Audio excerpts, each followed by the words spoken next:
Bonjour et bienvenue dans ce nouveau numéro d'International. Nous sommes à 2 mois d'un scrutin crucial du 6 au 9 juin prochain. Les citoyens de l'Union européenne seront appelés aux urnes pour désigner les 720 membres du Parlement européen. Et déjà, les tendances sont nettes. Partout en Europe, l'extrême droite gagne du terrain, tandis que la gauche, elle, est distancée. Alors peut-elle se réinventer? Qui pour l'incarner? Et surtout, avec quel projet? Olivier Faure, premier secrétaire du Parti socialiste, sera avec nous pendant 52 minutes. Mais d'abord, notre instantané. Pour le deuxième épisode de notre série sur le grand dévoilement, je vous emmène à Château-Chinon, en Bourgogne, au cœur du Morvan, où se situe l'école coranique proche des Frères musulmans, l'Institut européen des sciences humaines, l'IESH.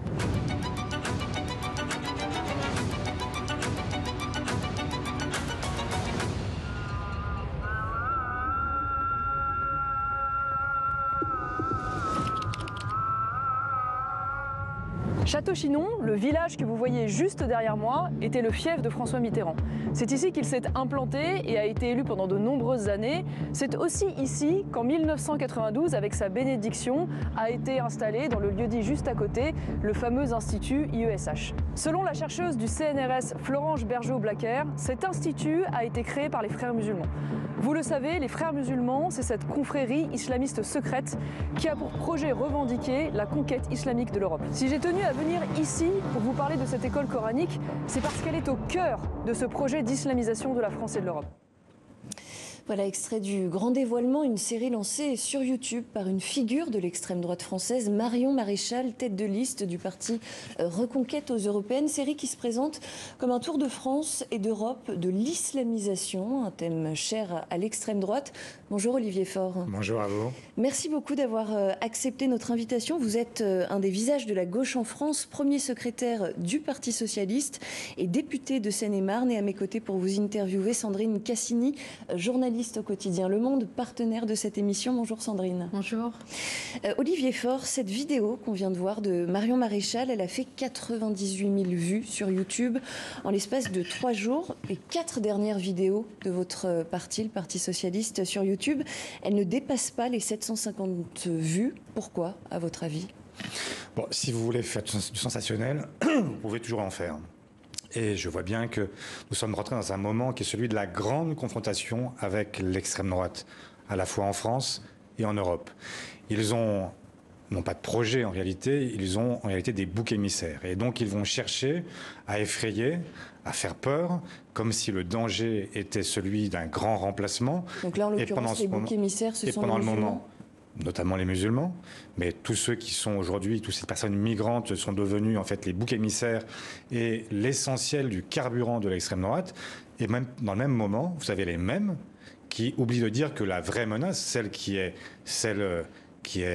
sensible, c'est la Russie. Et là, par contre, vous n'avez pas un seul mot pour qualifier en fait la Russie de Poutine, qui à l'évidence n'est pas un sujet pour eux. Sur la forme, il y a quand même, on le voit, une capacité de ces partis d'extrême droite, qu'il s'agisse de Reconquête ou du Rassemblement national, à investir ces plateformes comme YouTube, ces réseaux sociaux comme Instagram, TikTok, sur lesquels on trouve l'électorat jeune. C'est une stratégie qui paye, on le voit en tout cas pour l'instant dans les sondages. Pourquoi est-ce que la gauche est en retard sur ce plan ? Écoutez, je ne vais pas rentrer dans un débat sur le nombre de vues, le nombre de followers, etc. Ça dit quand même quelque chose. Si vous voulez un exemple frappant, vous avez un candidat socialiste et place publique, Raphaël Glucksmann, qui est l'homme politique français le plus suivi sur Instagram. Donc, si on devait jauger les candidatures uniquement au nombre de followers, on pourrait considérer que, effectivement, celui qui a le mieux réussi à parler à la jeune génération depuis des années, c'est Raphaël Glucksmann. Et lui, non pas en cherchant à stigmatiser, mais au contraire en cherchant à faire évoluer l'opinion sur des sujets. Et le sujet emblématique pour Raphaël, ça a été d'abord la cause des Ouïghours, ce peuple de religion musulmane opprimé en Chine, qui est victime aujourd'hui d'un génocide, et donc qui a permis, à travers des campagnes d'activistes, de faire en sorte que des marques soient mises à l'amende et que les jeunes puissent par leur comportement de consommateurs, eh bien, peser sur la décision de ces marques privées. Et donc là, on voit bien que cette possibilité-là, elle existe et que quand il y a des causes, des combats à mener, eh bien, on a des gens pour les mener à gauche et je me félicite que Raphaël Glucksmann soit notre tête de liste.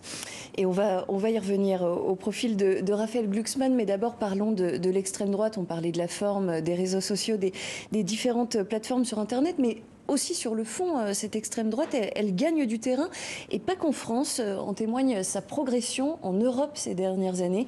C'est le Focus d'International. Il est signé Florent Krebseg.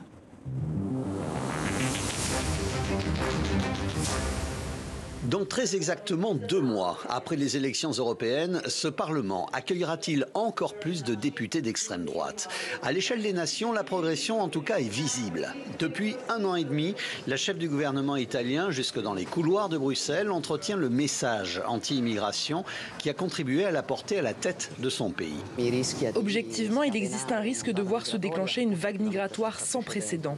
Une alliance objective avec un autre chef de gouvernement nationaliste qui s'inscrit souvent à l'opposé des positions de l'UE, le Hongrois Viktor Orban. La Hongrie défendra ses frontières, stoppera l'immigration illégale et défendra ses droits et, si nécessaire, contre vous. Robert Fico, le voisin slovaque, ce social-démocrate, a décidé de s'allier à l'extrême droite afin de diriger la coalition au pouvoir. L'Europe a été à 2 doigts de compter un 4e dirigeant nationaliste en la personne de Geert Wilders aux Pays-Bas, dont le parti, à la surprise de tous, a placé à la fin de l'année dernière 37 députés au Parlement. Un nombre de sièges insuffisant pour obtenir le poste de Premier ministre, mais qui lui permet d'être aux avant-postes dans la prochaine coalition du pays. Idem pour le Portugal, qui cette semaine voit accéder au pouvoir une coalition soutenue par l'extrême droite. En France, désormais, les sondages donnent vainqueur au second tour de la présidentielle de 2027 la figure tutélaire du Rassemblement national, Marine Le Pen. À l'échelle européenne, voici concrètement ce que représente l'avancée des partis d'extrême droite durant ces 15 dernières années. En 2010, les pays du Nord commencent à donner le ton. 5 ans plus tard, des victoires significatives apparaissent.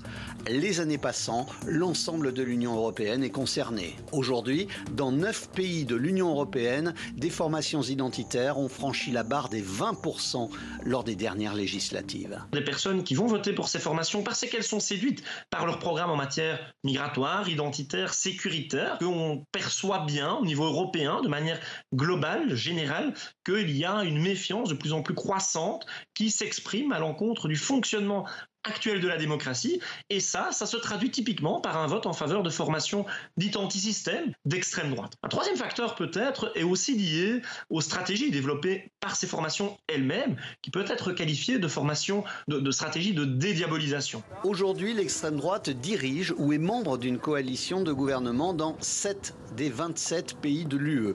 En vue du scrutin européen en juin prochain, le parti allemand AfD est en 2e position dans les sondages. En France, le Rassemblement national occupe la 1re place. Même divisé, les partis nationalistes européens devraient en juin prochain gagner de nouveaux sièges et changer les rapports de force. Une question de Sandrine Cassini pour le journal Le Monde. Oui, à la lumière de ce reportage, Olivier Faure, à quoi, à votre avis, pourrait ressembler un Parlement européen dominé par l'extrême droite ? Mais je crois qu'il faut que chacun se rende compte de ce qui est en train de se passer. On a connu une période pendant laquelle l'extrême droite avait été bannie de tous les parlements. C'était l'après-Seconde Guerre mondiale, au lendemain de ce conflit qui avait généré tant de morts et qui avait mis en lumière ce que pouvait être l'extrême droite. Eh bien, les générations précédentes avaient décidé de ne plus jamais faire confiance à ces partis-là. Et puis, le temps passant, la mémoire disparaissant, il y a effectivement aujourd'hui des peuples malheureux qui font le choix de se donner à l'extrême droite. D'où est-ce que ça provient ? Ça provient d'abord de politiques libérales, néolibérales qui ont été menées partout en Europe et qui ont conduit à ce que les inégalités, à ce que les fins de mois soient si difficiles qu'on cherche une solution. Et la solution la plus simple, elle est toujours la même, c'est de toujours trouver quelqu'un qui est là pour porter le chapeau. La réalité de ces mouvements migratoires, elle est liée à quoi ? Elle est liée au conflit géopolitique, elle est liée au réchauffement climatique, elle est liée aux questions de climat, elle est liée aux questions de misère. Et donc la réalité, c'est que si nous voulons demain éviter ces vagues migratoires, la meilleure façon d'y parvenir, c'est de résoudre les questions que je viens d'évoquer. Et donc quand on est aujourd'hui, comme je le suis, partisan de socialisme écologique, je pense que je fais davantage pour éviter ces mouvements que toutes celles et ceux qui veulent ériger des murs et qui, en réalité, n'arriveront à rien contenir, parce que la vérité, c'est que quand vous avez faim, quand vous avez froid, quand vous avez la misère chez vous, quand vous ne pouvez plus nourrir vos enfants, que vous n'avez plus de droit à l'avenir, eh bien, vous émigrez. Est-ce que, justement, vous évoquez ce virage social-libéral, il a aussi été mené par la gauche au pouvoir. Est-ce que la gauche n'a pas une responsabilité aussi aujourd'hui dans la montée de l'extrême droite? Mais tous les partis qui ont gouverné ont leur part de responsabilité, c'est une évidence. C'est pas, je ne vais pas chercher à me cacher, je dis simplement qu'aujourd'hui, il faut une gauche qui soit à la fois fière de ce qu'elle a porté, mais aussi capable d'avancer et de se reposer les bonnes questions. Comment est-ce qu'on engage les grandes ruptures qui permettent de faire en sorte que demain, ces peuples que je qualifiais de malheureux puissent retrouver une forme d'espoir et une capacité à envisager l'avenir autrement que dans le conflit des uns avec les autres. La guerre de tous contre tous, ça n'est pas une vision qui est une vision acceptable. Imaginez qu'en 2027, vous ayez en France l'extrême droite qui parvienne au pouvoir. Imaginez. Ce serait évidemment un tonnerre dans le ciel français, mais aussi dans le ciel européen, avec des conséquences que personne n'imagine. Regardez ce qui se passe déjà aujourd'hui. Vous avez des groupuscules qui se tairaient et qui n'osaient pas ressortir de leur tanière, et aujourd'hui qui sont partout, dans les rues de Lyon à Paris, quand j'ai été effrayé de voir ces hommes bras levés, bras tendus devant le Panthéon, expliquant qu'ils sont chez eux. Ça n'était plus arrivé depuis des décennies.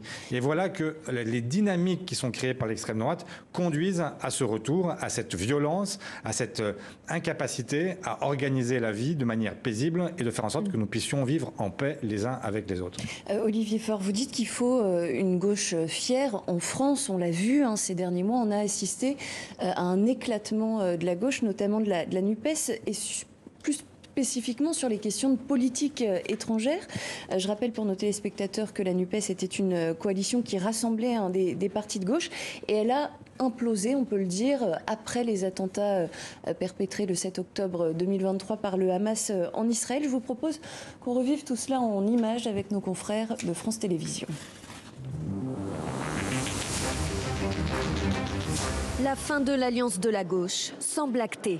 Le Parti socialiste a voté à 54% la suspension de sa participation à la NUPES.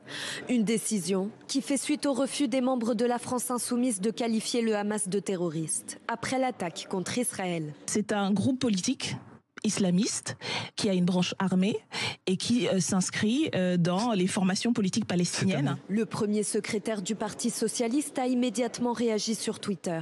La gauche, ce n'est pas ça. Le programme de la NUPES, ce n'est pas ça. Ces déclarations scandaleuses rendent invisibles et inaudibles nos positions sur le cessez-le-feu, sur le siège de Gaza, la solution à 2 États. J'enrage. La réaction de Jean-Luc Mélenchon ne s'est pas fait attendre. Olivier Faure rend la NUPES pour fait personnel à mon sujet à propos d'Israël-Palestine. J'ai dit ma vision dans 2 conférences et 3 tweets. Chacun jugera.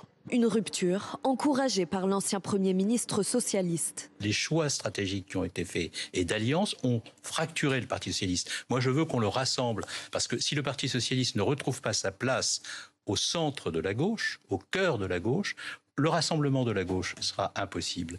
Le Parti communiste a de son côté déjà fait un pas vers la sortie dimanche, en réclamant un nouveau type d'union. Voilà un reportage qui remonte au mois d'octobre. Olivier Faure, le refus de la France insoumise, de Jean-Luc Mélenchon, de qualifier le Hamas d'organisation terroriste, ça a été pour vous la goutte de trop ? Oui, parce que l'accord de la NUPES avait soigneusement évité les questions internationales et les questions européennes, puisque c'était un accord qui visait une victoire dans l'hypothèse d'une cohabitation. Et Jean-Luc Mélenchon avait annoncé à cette époque que la France continuerait à parler d'une seule voix, et donc que sur ce champ-là, européen et international, il ne contredirait pas la parole du chef de l'État. Donc nous avions mis de côté ces questions-là, où il y avait très peu de choses. Et donc il y avait une espèce de point aveugle. Et évidemment, quand le 7 octobre est intervenu, il était pour nous inconcevable de ne pas qualifier ce qu'étaient les actes terroristes du Hamas, qui en réalité, cette absence de qualification disqualifiait toute parole ultérieure sur Gaza, sur le cessez-le-feu indispensable, sur la nécessité d'empêcher une punition collective et donc de pouvoir peser dans le débat national et international. Et donc c'est la raison pour laquelle nous avons décidé à ce moment-là de suspendre toute participation aux travaux de l'intergroupe de la NUPES, qui était un intergroupe parlementaire. Et c'est vrai que c'est désolant, parce qu'il y a besoin d'unité et de rassemblement. Mais le rassemblement ne peut se faire que sur des bases claires. Et une coalition, ce que j'ai toujours appelé de mes voeux. Moi, je souhaite une coalition de toute la gauche. Mais une coalition, ça se bâtit sur des bases qui doivent être des bases d'abord démocratiques et de faire en sorte que jamais aucun des partenaires ne soit en situation de ne pas pouvoir accepter la position commune. Et donc, ça aurait supposé un fonctionnement très différent. Le problème des Insoumis et le problème essentiellement de Jean-Luc Mélenchon, c'est d'avoir toujours conçu la NUPES ou d'avoir conçu une coalition comme un alignement sur ses positions. Et les alertes ont été nombreuses. Et nous avons à chaque fois dit, attention, ça ne pourra pas durer comme ça. Ça a été le cas au moment de l'affaire Quatennens. De bataille pour le leadership au sein de la NUPES. Mais ça n'est pas une question de leadership, c'est une question de... Quand vous bâtissez une coalition, et des coalitions en Europe ou dans le monde, il en existe ailleurs. Mais une coalition, ça n'est pas, je le répète, l'alignement sur tel ou tel. Et donc, nous avons alerté au moment de l'affaire Quatennens. Nous avons alerté ensuite pendant la réforme des retraites. De Jean-Luc Mélenchon, mais sans Jean-Luc Mélenchon, c'est ça ? Mais je ne sais pas, c'est à lui de voir quelle est la place qu'il entend avoir dans la vie politique. Mais c'est vrai qu'aujourd'hui, il est devenu un obstacle à ce rassemblement parce qu'il est en fait en permanence celui qui considère qu'il doit dicter une position à l'ensemble des formations qui composent la coalition. Mais ça n'est pas acceptable. Depuis, il vous a... la France Insoumise a demandé, enfin Manuel Bompard a demandé à ce que vous revoyiez, parce que vous n'aviez pas déclaré la fin de la NUPES, vous aviez déclaré un moratoire. Donc, ouvrant la possibilité à reconstruire quelque chose. Et Manuel Bompard, vous avez dit, on invite maintenant toutes les forces de gauche à se réunir et à rebâtir quelque chose. Qu'est-ce qui s'est passé? Qu'est-ce qui a fait que vous ne l'avez pas fait, vous ne lui avez pas répondu Mais nous nous sommes parlé. Mais simplement, en fait, moi, ce que je leur dis, c'est que la condition impérative à toute coalition, c'est d'avoir un fonctionnement qui soit un fonctionnement très différent. Et je crois bien que... Mais ce fonctionnement, il n'y a jamais eu de fonctionnement particulier, en fait, depuis la NUPES. Mais la NUPES est une création ex nihilo, dont personne ne savait exactement quel serait son fonctionnement. Nous avons cherché, nous, à tirer vers un fonctionnement collectif. Et c'est vrai que l'intergroupe parlementaire avait plutôt fonctionné très correctement. Et pendant 1 an et demi, nous avons adopté des positions communes sur des tas de sujets. Et ça fonctionnait plutôt bien. Et à chaque fois, eh bien, c'est l'intervention, je suis obligé de le dire comme ça, mais enfin l'intervention intempestive de Jean-Luc Mélenchon, je répète, sur l'affaire Quatennens, sur la réforme des retraites, sur la façon dont il a voulu, en fait, prendre le leadership sur le mouvement social, alors même que la syndicale ne le souhaitait pas. D'avoir refusé l'article 7, le débat sur l'article 7, puis ensuite, sur le moment des violences urbaines, d'avoir expliqué qu'il était favorable, enfin, à une paix durable, mais à la condition, en fait, de la justice, mais qui n'appelait pas au calme.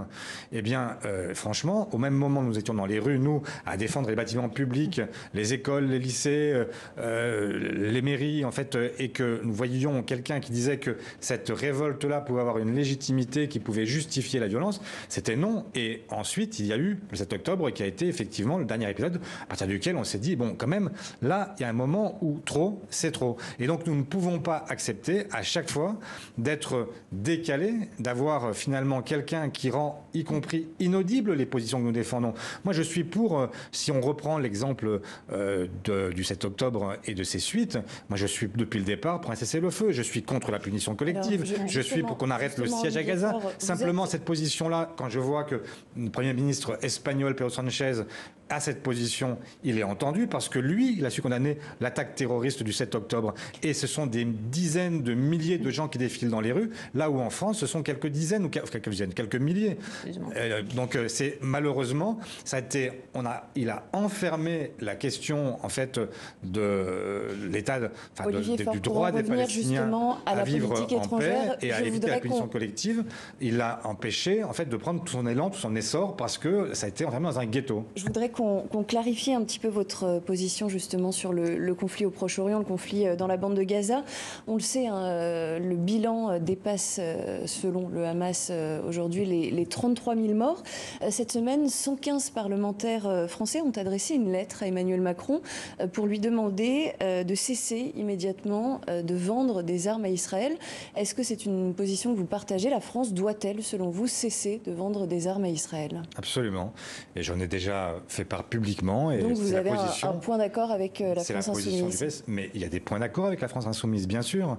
Mais simplement, il faut comprendre que s'ils avaient accepté de qualifier le Hamas pour ce qu'il est, une organisation terroriste, eh bien, on aurait pu prendre appui là-dessus pour dire que quand on a une organisation terroriste qui agit, on ne condamne pas un peuple entier. Quand on laisse penser que ça pourrait être l'expression d'une résistance collective, alors on laisse aussi la justification d'un siège qui est un siège qui touche toute une population, ce qui est inadmissible, inacceptable et qui présente aujourd'hui un risque génocidaire évident selon les termes mêmes de la Cour internationale de justice. Le Hamas est effectivement considéré comme une organisation terroriste en Occident par de nombreux États. En Belgique, vous n'êtes pas sans savoir que les socialistes font pression actuellement sur le gouvernement pour une reconnaissance d'un État palestinien. C'est une position, je crois, que vous partagez. Avec qui faut-il négocier cette reconnaissance d'un État palestinien, sachant que le Hamas, aujourd'hui, est au pouvoir dans la bande de Gaza?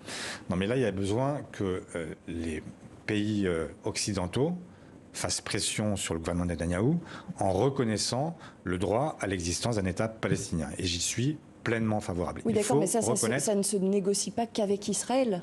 Ça se négocie aussi avec les Palestiniens.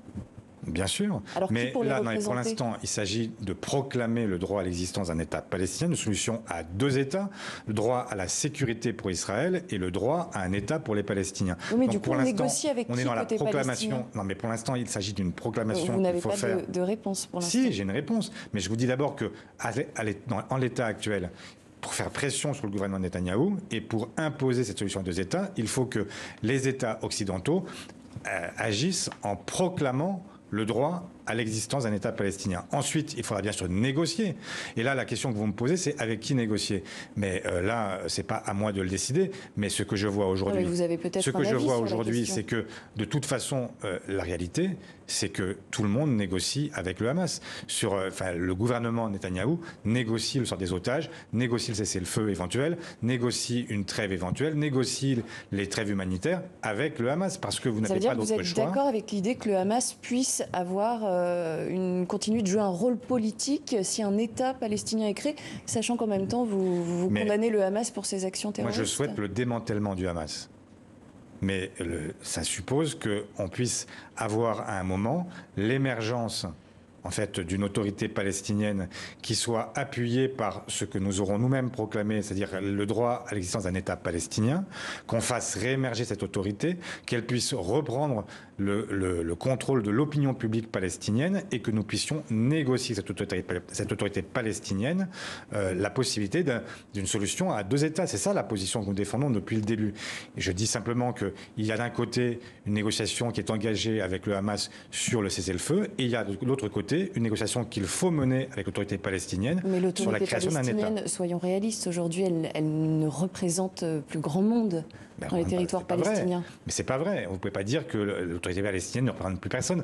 Elle est une autorité contestée. Il y a quand même une crise de confiance entre le peuple palestinien et cette autorité. Est-ce que vous pensez sérieusement que les Palestiniens se reconnaissent aujourd'hui dans le Hamas dans leur grande majorité? C'est pas vrai non plus. Vous avez aujourd'hui des gens qui sont victimes à la fois des tirs de Netanyahou et qui en même temps se plaignent de la puissance du Hamas dans la bande de Gaza parce que le Hamas a été en réalité leur propre bourreau. Il faut se souvenir quand même du nettoyage qui a été réalisé par le Hamas dans la bande de Gaza bien avant la période que nous connaissons, quand ils torturaient dans leur geôle les partisans du Fatah, quand ils les lançaient quand ils les tuaient en les lançant par les fenêtres. Enfin, tout ça est connu, documenté, et donc la réalité, c'est que c'est une organisation qui est une organisation, malheureusement, une organisation autoritaire, islamiste, qui, dans sa propre charte, ne reconnaît pas le droit à l'existence d'Israël, et donc nous ne pouvons pas, évidemment, considérer que c'est un interlocuteur fiable pour discuter d'une solution à deux États. Mais donc, je dis qu'il faut là permettre, et pardon de le dire aussi, mais enfin, Ils ont été longtemps l'épouvantail commode pour Netanyahou et il y avait une forme de jeu de miroir entre Netanyahou d'un côté et le Hamas de l'autre. Netanyahou qui a lui-même favorisé l'émergence du Hamas. Et donc aujourd'hui, il faut évidemment faire chemin arrière toute et favoriser au contraire un interlocuteur qui soit relégitimé dans sa capacité à jouer un rôle dans l'émergence d'un État palestinien, donc faire réémerger l'autorité palestinienne. Et côté israélien, vous estimez que Benyamin Netanyahou est un bon interlocuteur? Est-ce qu'il doit rester en place? Tant qu'il est Premier ministre, nous n'avons pas d'autre choix que de discuter avec lui. Mais je vois bien ce qui se passe aujourd'hui dans la rue israélienne. Je vois bien que dans les sondages en Israël, il est aujourd'hui extrêmement minoritaire et qu'il est le seul à avoir intérêt à maintenir le conflit pour pouvoir se maintenir, lui, au pouvoir en se présentant comme le chef de guerre que l'on ne peut pas débarquer. Mais la réalité, c'est que le peuple israélien n'en peut plus et demande, c'était déjà vrai avant le conflit avec le Hamas, c'est encore plus vrai aujourd'hui, où plus personne ne souhaite son maintien au pouvoir et lui-même s'accroche et considère que le conflit est la seule façon pour lui de conserver un pouvoir qu'il a déjà perdu dans l'opinion. Et donc il faudra effectivement changer d'interlocuteur, il faudra des élections le plus rapidement possible et faire en sorte qu'on puisse avoir un dialogue qui s'organise entre d'un côté une autorité palestinienne restaurée et de l'autre côté un pouvoir renouvelé en Israël. Alors, autre sujet international qui clive, on peut le dire, la gauche française, c'est la guerre en Ukraine et surtout la réponse à apporter au président russe Vladimir Poutine. On a aujourd'hui en France, à gauche, deux visions qui s'affrontent, celle de Jean-Luc Mélenchon et la vôtre. On va écouter d'abord la position de Jean-Luc Mélenchon. Menacer Poutine, comme est en train de le faire Monsieur Macron, pardon de vous dire les choses crûment, et elle me cuise. Elle me cuise. Nous ne sommes pas en état d'affronter la Russie. Nous ne sommes pas en état. Et la Russie, je le redis à ceux qui n'ont jamais lu un livre d'histoire, et à ceux qui l'ont lu pour le leur rappeler, personne ne peut vaincre un pays qui est sur 7 fuseaux horaires, et qui a déjà vaincu aussi bien Napoléon que Hitler. Et puis, voilà pour les propos de Jean-Luc Mélenchon. Vous, Olivier Faure, la position que vous défendez, c'est l'idée que nous devons, en France, maintenir une pression forte sur Vladimir Poutine et soutenir la résistance ukrainienne. J'espère que je résume correctement vos propos. Mais sommes-nous en état de faire la guerre à la Russie si une guerre venait à être déclenchée ? D'abord, je voudrais quand même souligner une contradiction forte. On ne peut pas à la fois dire qu'on est contre l'annexion de la Cisjordanie par les colons israéliens et accepter de l'autre côté que les Russes puissent annexer la Crimée, le Donbass et demain l'ensemble de l'Ukraine. Si on veut avoir une position cohérente, on doit défendre le droit international où qu'il se trouve. Inversement, je pense là à Emmanuel Macron et celles et ceux qui se sont égarés au début du conflit entre Israël et le Hamas, on ne peut pas défendre le droit international en Ukraine et refuser ce même droit international dès lors qu'il s'agit des Palestiniens. Donc il faut garder cette cohérence à l'esprit en permanence et être en mesure d'affronter tous ces conflits de la même manière. Autrement, on arrive à un deux poids deux mesures qui est absolument incompréhensible et qui délégitime les prises de position que nous pouvons avoir. Donc la seule position cohérente, c'est celle que je défends, c'est celle que défend Raphaël Glucksmann dans cette campagne des Européennes, c'est de dire le droit partout, le droit des peuples à disposer d'eux-mêmes, la capacité aussi de reconnaître à chacun un droit à l'existence. Voilà pour le principe. Ensuite, est-ce que nous sommes en guerre contre la Russie? Nous ne sommes pas co-belligérants. Que je sache, les Ukrainiens eux-mêmes ne nous demandent pas un soutien militaire à l'Ukraine. Certes, mais ça n'a rien à voir. Le président Emmanuel Macron a évoqué l'envoi possible de troupes françaises en Ukraine. Oui, il s'est un peu égaré sur le sujet, reconnaissons-le. Mais la réalité, c'est que nous ne sommes pas co-belligérants, que les Ukrainiens eux-mêmes n'ont jamais une seule fois demandé à ce que nous envoyions des troupes françaises sur le sol ukrainien. Ils demandent quoi? Ils ont quand même un problème de recrutement. Ils demandent des armes, de soldats au sein de l'armée. Ils ont un problème de recrutement qui est lié au fait qu'ils avaient jusqu'ici fait le choix de ne pas recruter de soldats en dessous de 27 ans pour permettre de préserver l'avenir et de continuer à envoyer à l'université celles et ceux qui étaient en âge d'être étudiants. Donc évidemment, ils ont un problème, c'est qu'ils ont des garnisons qui sont des garnisons âgées et ils ont un problème qui est lié à la réserve en ressources humaines dont dispose la Russie. À la limite, ça c'est un problème ukraino-ukrainien. Mais nous, par exemple, en France, comment est-ce qu'on finance notre soutien à l'Ukraine ? Vous connaissez la situation des comptes publics français. Le déficit a dérapé à 5,5% du produit intérieur brut en 2023. On a plus de 3 000 milliards d'euros de dettes. Au Parti socialiste, vous vous êtes élevé contre les 10 milliards de coupes budgétaires annoncées par le gouvernement pour justement répondre à cette crise de la dette. Comment est-ce qu'on finance concrètement notre soutien français à l'Ukraine ? Vous avez 200 à 300 milliards d'avoirs russes qui sont détenus aujourd'hui dans les banques européennes. Ces avoirs sont gelés, mais il faut les confisquer. Tout simplement dire à un moment que quand on a des gens qui aujourd'hui méprisent le droit des Ukrainiens, méprisent le droit international, font un bras d'honneur à l'Union européenne, la réalité, c'est que ces avoirs-là doivent être confisqués pour participer d'abord au conflit, à la guerre, et donc à la défaite de la Russie, et ensuite faire en sorte de pouvoir reconstruire aussi ce qui doit l'être en Ukraine. Alors justement, donc vous dites la Russie doit perdre. En fait, il faut infliger une défaite à Vladimir Poutine. Est-ce que l'Ukraine doit retrouver l'intégralité de ses frontières et notamment la Crimée ? Comment vous voyez cette défaite justement ?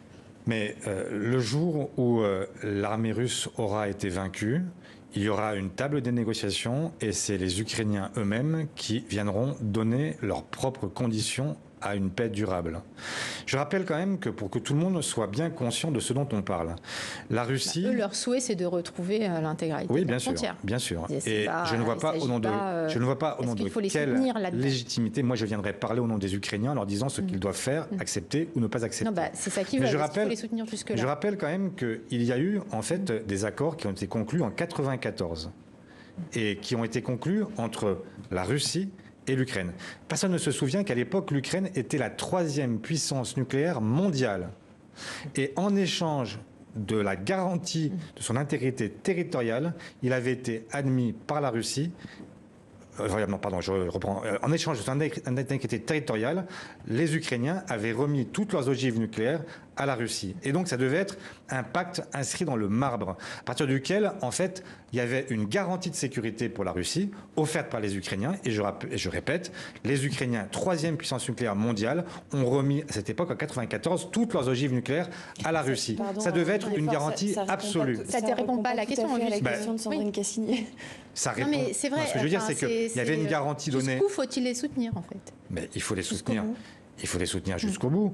Et il faut accepter l'idée que ce n'est pas nous qui allons définir ce que les Ukrainiens doivent accepter ou ne pas accepter. Il y aura une négociation le jour où l'armée russe aura été vaincue. Je sais bien qu'elle aura lieu à un moment ou à un autre. À ce moment-là, on verra bien. Mais ce n'est pas aux Occidentaux de venir dire aux Ukrainiens. Imaginez que, en fait, pendant la Seconde Guerre mondiale, les Américains sont venus négocier par-dessus notre dos en disant « Ok, on veut la paix, mais on laissera l'Alsace et la Lorraine à l'Allemagne. » Mais on aurait dit, mais de quoi se mêle-t-il et de qui se moque-t-on ? Eh bien, là, en l'occurrence, je considère que pour l'instant, la question, c'est la défaite militaire de la Russie. Ensuite, les Ukrainiens négocieront et nous serons à leur côté. Il n'est pas temps d'ouvrir des négociations comme on le dit chez les communistes et à la France insoumise. Mais vous voulez négocier avec qui ? Est-ce que vous pensez sérieusement que Vladimir Poutine veut négocier ?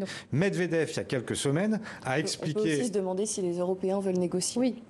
Mais les Européens, ils n'ont pas à dire... En fait, pour l'instant, ils sont dans une situation où ils soutiennent les Ukrainiens. Je ne vois pas, au nom de quoi, nous serions là pour dire aux Ukrainiens ce qu'ils doivent faire ou ne pas faire. Et je répète que jusqu'ici, Vladimir Poutine n'a jamais voulu négocier. Ce serait quand même... C'est un espèce de renversement des choses qui est absurde. Vladimir Poutine, depuis des années, il est intervenu en Tchétchénie, en Géorgie, en Syrie, en Afrique maintenant à travers Wagner. Et nous voudrions laisser croire c'est aussi, rappelons que c'est à la demande de gouvernement. Quand vous parlez de Wagner, ça n'a rien à voir avec l'Ukraine. C'est pas des situations géopolitiquement Pardon, mais comparables. enfin, le soutien de Wagner à tous les putschistes en Afrique, ça n'est pas complètement le fait du hasard. Et Wagner, ça n'est pas très indépendant de Poutine. Mais c'est pas une invasion comme dans le cas de la guerre en Ukraine. Une invasion. Olivier Faure, je voudrais ne laissons pas imaginer un seul instant que Poutine est un personnage tout à fait sympathique, qu'il fait son devoir comme n'importe quel chef d'État. Non, c'est un tyran tyran qui aujourd'hui est à la fois un tyran pour son propre peuple, mais qui cherche à avancer. Et si nous ne comprenons pas que la seule langue qu'il comprend est le rapport de force, alors nous en paierons les conséquences. Imaginez un instant qu'il détienne demain l'Ukraine. Quelles seraient les conséquences sur le plan économique, sur le plan agricole, sur le plan énergétique?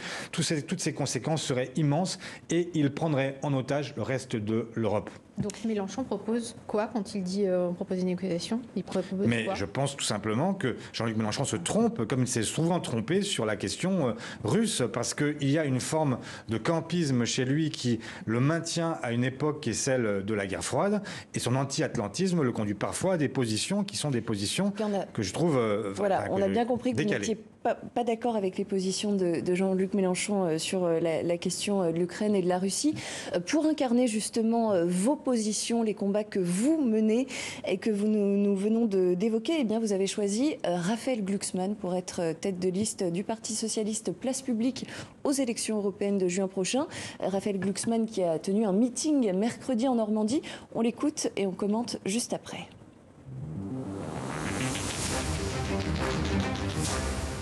Il faut impérativement reprendre le drapeau européen des mains d'Emmanuel Macron et de son gouvernement, car son bilan sur l'Europe est catastrophique. Et car notre vision du monde, de l'Europe et de la France sont diamétralement opposées à la sienne. Raphaël Glucksmann, tête de liste, pourquoi pas vous? Qu'est-ce qu'il a de plus? Qu'est-ce qu'il a comme qualité que vous n'avez pas? Écoutez, j'avais choisi Raphaël Glucksmann il y a déjà 5 ans. J'avais fait ce choix pour des raisons qui sont liées au fait que moi je souhaite d'abord briser l'idée d'un parti socialiste hégémonique qui serait à lui seul capable d'embrasser tout le champ de la gauche. C'est un petit peu contradictoire avec ce que vous nous disiez en début d'émission. Pourquoi donc? Vous voulez redonner une place d'importance, d'envergure à la gauche? Oui, bien sûr. Bien sûr, mais... Et le Parti socialiste n'entend pas jouer de rôle important? Bien sûr qu'on peut jouer un rôle central, mais pas hégémonique. C'est bien ce que je dis. Hégémonique, ça veut dire, en fait, considérer que tout le monde doit s'aligner sur nous. Moi, je ne souhaite pas cela. Je souhaite avoir des partenaires. Je souhaite avoir des gens que je respecte. Vous avez bien vu qu'avec la France Insoumise, ça n'a pas très bien marché, le partenariat. D'abord, ne mélangez pas tout le monde. Tout le monde ne raisonne pas comme ça dans la France Insoumise. Et il n'y a pas que la France Insoumise dans la ville. Il y a aussi des écologistes, des communistes, des radicaux. Il y a des gens qui se reconnaissent dans aucune de ces partis politiques qui sont par exemple la Place Publique et qui pour autant sont des partenaires que je respecte et avec lesquels je souhaite engager au contraire une avancée pour restaurer une idée de la gauche qui soit la plus large possible. Moi je m'adresse à toute la gauche, à tous les électrices et les électeurs de gauche qui doivent pouvoir se sentir à un moment abrités par une offre politique qui est aujourd'hui celle de Raphaël Glucksmann et qui demain devra trouver d'autres formes encore pour pouvoir avancer et conjurer ce que vous avez vous-même décrit comme, non pas une apocalypse, mais enfin comme un vrai danger, c'est l'émergence sur tout le continent européen d'une extrême droite conquérante qui peut nous conduire au pire parce que l'histoire, elle n'est pas linéaire et il n'y a pas de fin de l'histoire. Et donc, les dynamiques qu'elle déclenche, l'extrême droite, nécessitent qu'il y ait face à cela une gauche qui soit capable d'enrayer ce processus et qui soit capable de revenir au pouvoir partout où c'est possible. Raphaël Glucksmann, il avait fait un score de 6,19% aux précédentes élections européennes. En 2019, vous pensez que c'est vraiment aujourd'hui la meilleure chance de la gauche ? Parce qu'on a quand même l'impression que vous n'avez pas réussi à faire émerger une figure vraiment charismatique à gauche. Mais pourquoi est-ce que vous trouvez qu'il n'est pas charismatique, Raphaël Glucksmann ? Je ne sais pas. Vous, qu'est-ce que vous en pensez ? Moi, je pense qu'il l'est. Et je pense qu'il rassemble sur son nom et sur la base aussi de son projet.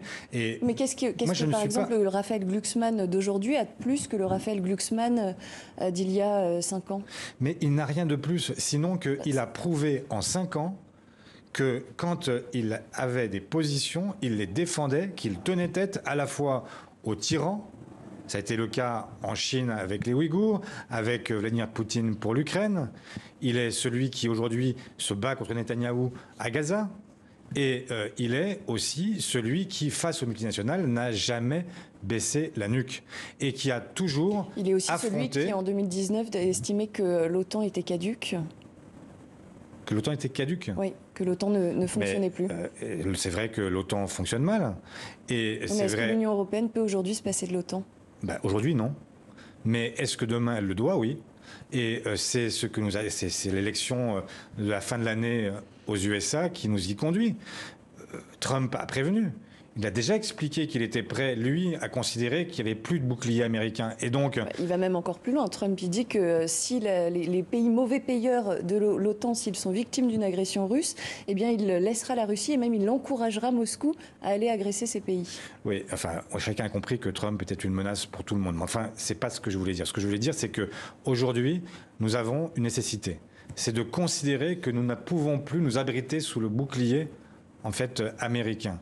Et donc là où certains ont cru voir déceler chez Raphaël Glucksmann une forme d'atlantisme, c'est tout l'inverse. C'est un Européen. Nous sommes des Européens. Et donc nous voulons faire émerger une défense européenne.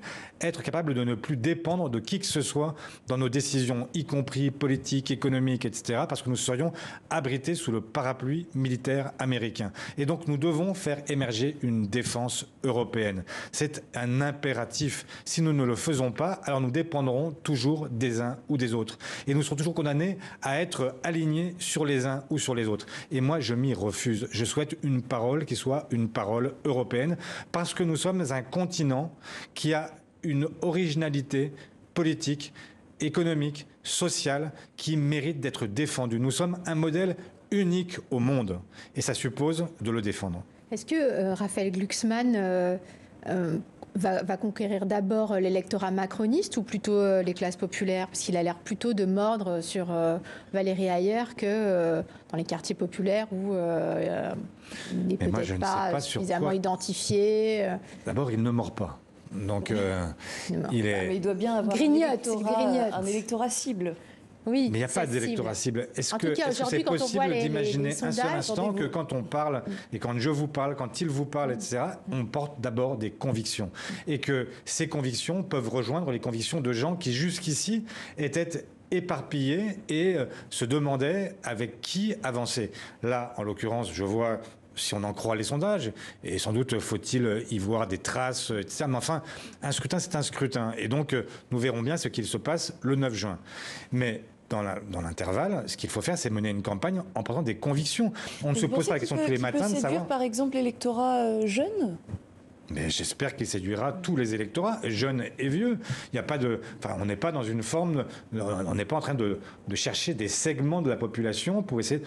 Qu'est-ce que c'est que la politique? C'est d'arriver à un moment à rassembler sur un projet le plus grand nombre. 51% pour une élection présidentielle. Ben, c'est ça l'objectif. C'est d'arriver à faire en sorte d'abord de rassembler tous les électrices et les électeurs de gauche pour qu'ils aient le sentiment qu'il y a une offre qui leur correspond, qui soit à la fois démocratique, sociale, écologique, qu'elle permette la défense d'un idéal européen, qui permette une indépendance de ce continent par rapport aux puissances qui nous font face. C'est quoi l'objectif en termes de score aujourd'hui? L'objectif, c'est de faire le mieux possible.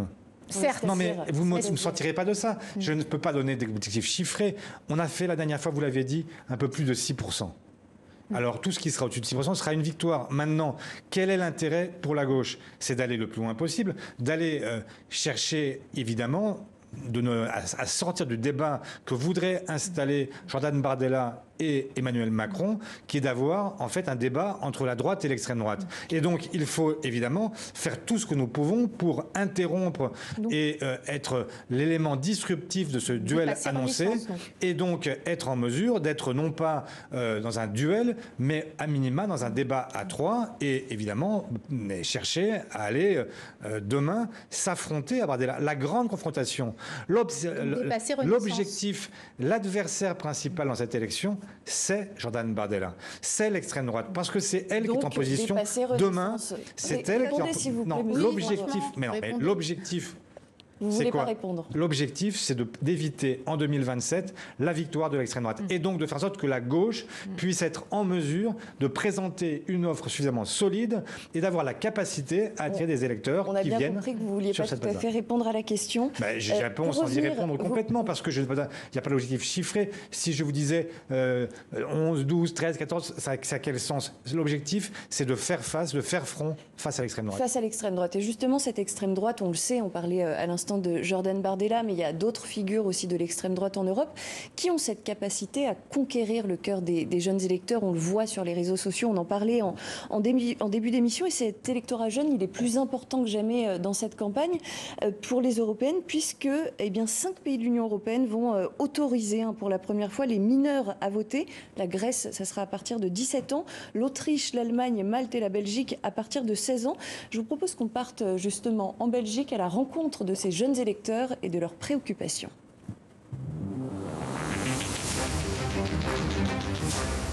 Moi, que ce soit extrême gauche ou extrême droite, je suis pas trop partisan de ni l'un ni l'autre, mais ce qui me choque le plus, c'est l'extrême droite qui est pour moi beaucoup trop radicale. Pour moi, je dirais les droits fondamentaux, c'est assez important. Les violences sexistes et sexuelles aussi. Les enjeux environnementaux, je trouve que c'est très présent. Et je dirais l'immigration aussi, vraiment. La migration et comment on s'en occupe de ces migrants qui arrivent, l'écologie et puis aussi le féminisme, et voilà.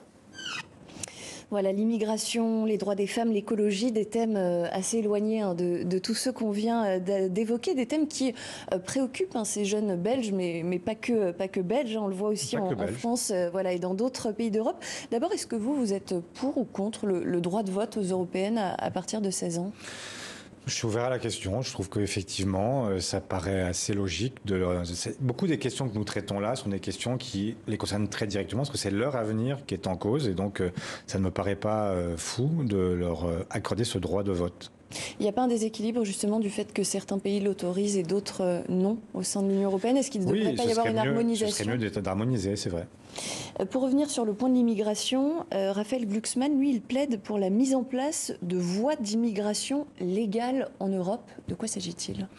Tout simplement, plutôt que d'avoir une immigration qui n'est pas maîtrisée, qui se fait sous les radars, et bien d'avoir des voies légales d'immigration qui permettent demain d'organiser les choses. Non, mais c'est-à-dire, c'est quoi des voies légales d'immigration? Une voie légale, c'est par exemple une voie pour les réfugiés climatiques. Faire en sorte qu'il y ait une voie qui permette à des gens...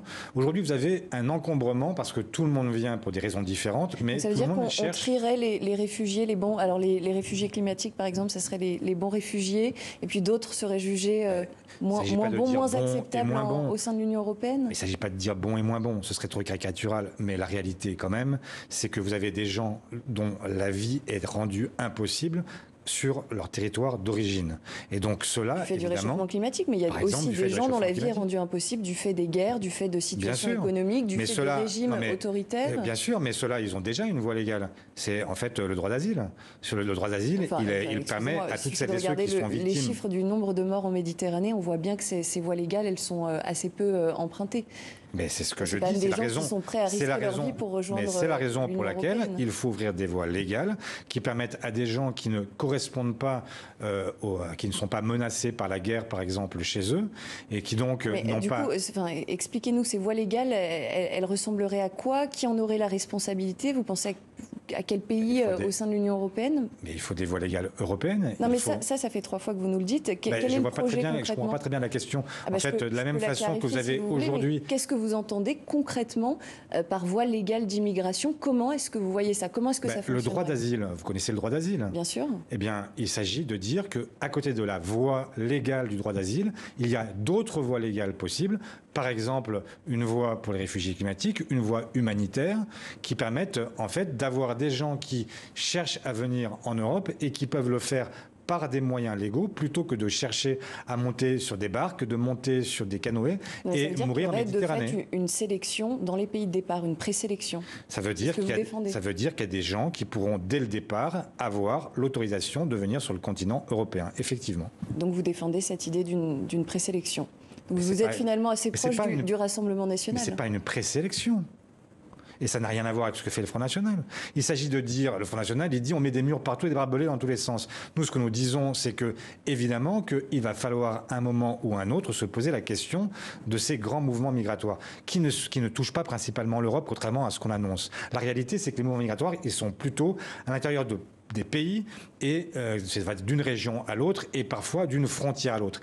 Et de manière résiduelle, d'un continent à l'autre. C'est ça la réalité des mouvements migratoires et tous les experts en la matière vous le diront. Et donc, il y a ces mouvements en direction de l'Europe. Nous ne pouvons pas accepter que la Méditerranée soit un cimetière à ciel ouvert. Ça n'est pas possible d'accepter que vous ayez des hommes, des femmes, des enfants qui sont aujourd'hui des victimes de notre propre des murs, des capacité. barrières, etc.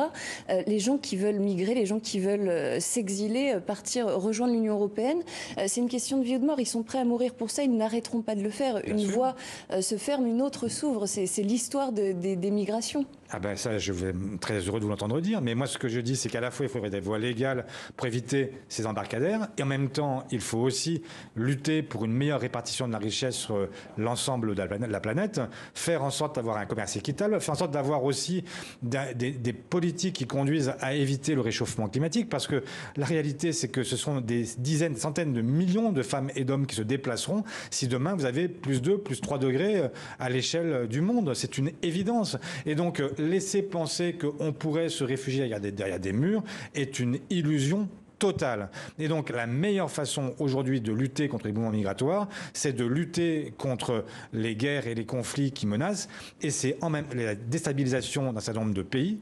Oui, et donc c'est la raison pour laquelle nous devons à chaque fois accompagner les pays qui nous appellent à l'aide quand ils ont besoin d'être, par exemple, quand ils sont embarqués face, c'était le cas des opérations Barkhane au Sahel par exemple, mais aujourd'hui l'autre grand défi, c'est le défi climatique. Et si on ne veut pas comprendre que nous sommes aujourd'hui face à une menace terrible, menace irréversible pour la planète, et que ce sera une menace aussi en termes de migration, eh bien effectivement, là on n'a rien compris du tout. Voilà. Justement, Olivier Faure, le 10 avril a lieu le vote final au Parlement européen sur le fameux pacte asile et migration. Raphaël Glucksmann, votre tête de liste, a dit dans la presse qu'il ne voterait pas la plupart des textes. Est-ce que vous êtes d'accord avec ce positionnement ? Absolument. Et pourquoi ? Est-ce que vous pourriez nous l'expliciter ? Parce que, en fait, le texte tel qu'il est... Justement, un projet qui propose d'encadrer ces migrations ? Oui, mais pas de la bonne façon. Et moi, je souhaite qu'on puisse faire en sorte d'avoir... on vient de s'en expliquer. Je souhaiterais qu'il y ait des voies légales qui permettent d'organiser la migration. Je souhaite qu'on en revienne, qu'on abandonne ce qu'on appelle les règles de Dublin, qui font peser sur les pays d'entrée dans le territoire l'essentiel de l'effort, pour ne pas dire l'exclusivité. Qu'on fasse au contraire en sorte de répartir l'effort sur l'ensemble des pays. Qu'on n'ait pas la possibilité de marchander l'accueil et donc de payer des amendes plutôt que de pouvoir accueillir. Je souhaite qu'on ait une répartition qui soit une répartition en fonction de la capacité des pays, en fonction de leur population et capacité à intégrer ensuite sur leur territoire. Donc à ces conditions-là, nous pourrions avoir un pacte qui aurait un intérêt. Ça n'est pas le cas aujourd'hui, donc c'est la raison pour laquelle nous n'allons pas voter ce pacte asile-immigration. Merci beaucoup, Olivier Faure, d'avoir répondu à nos questions. Premier secrétaire du Parti socialiste français. Merci à vous également, Sandrine Cassini, de la rédaction du Monde. Ce numéro d'International est à retrouver dès à présent sur le site de TV5 Monde et sur notre page YouTube. Excellente suite des programmes et à la semaine prochaine.